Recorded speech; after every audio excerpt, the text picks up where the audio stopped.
Hello viewers, welcome to my YouTube channel. In this video I am going to share about anti-gout drugs and its mechanism action. And let's start the video.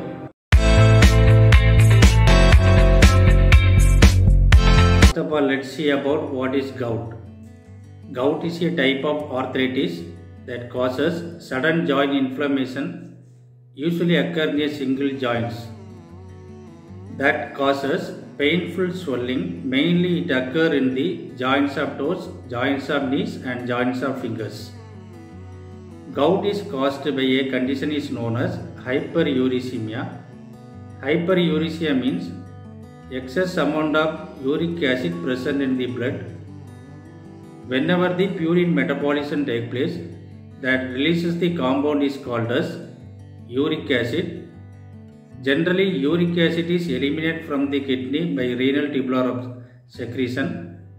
In case of not eliminated from the kidneys, the excess amount of uric acids are reabsorbed and circulate in the blood. Finally, they are deposited in the synovial joints. That leads to swelling and inflammation is called as gout. Now let's see about the pathogenesis of gout. How the gout is occur. Purine nucleotides, they are converted to hypoxanthine. Hypoxanthines are then converted into xanthine.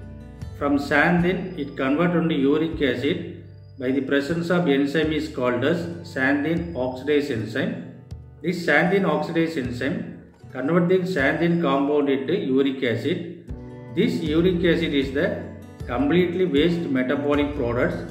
It will be eliminated from the urinary excretion and also it eliminated from the alimentary excretion.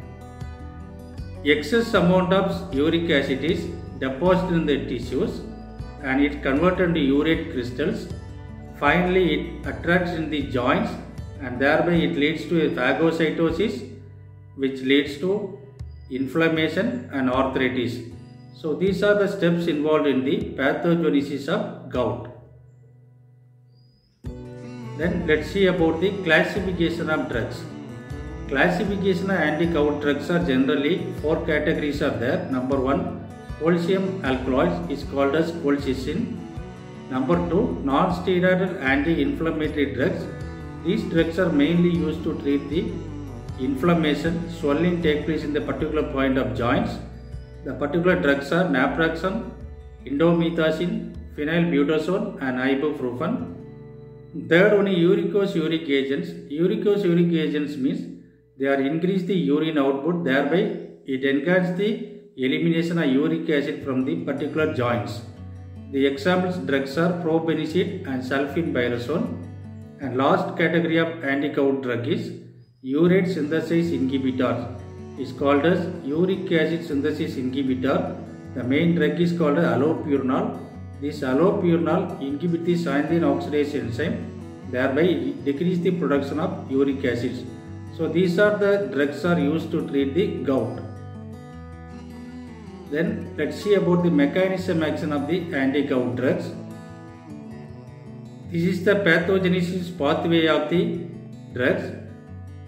In this pathogenesis pathway, nucleic acids convert to purines compound. The purine compounds then convert into hypoxanthine, xanthine, then finally uric acid.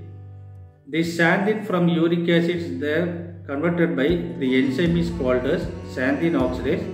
Xanthine oxidase the enzyme catalyzes the activity of hypoxanthine to xanthine, xanthine to uric acid.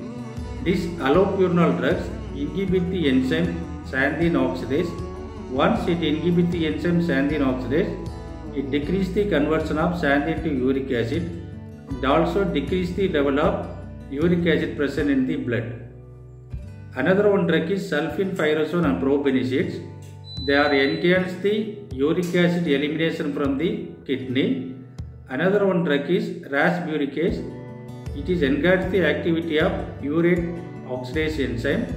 Thereby, it conversion of uric acid into the allantoin compound. This allantoin is the water soluble metabolic product.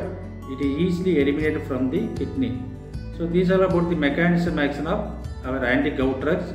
allopurinol mainly inhibit the enzyme xanthine oxidase, and sulfine, pyrazone, probenecin, they are enhance the renal excretion, and rasburicase acid they inhibit the urate oxidase enzyme, and thereby conversion of uric acid into allantoin product, water soluble metabolite, they are eliminated from the kidney.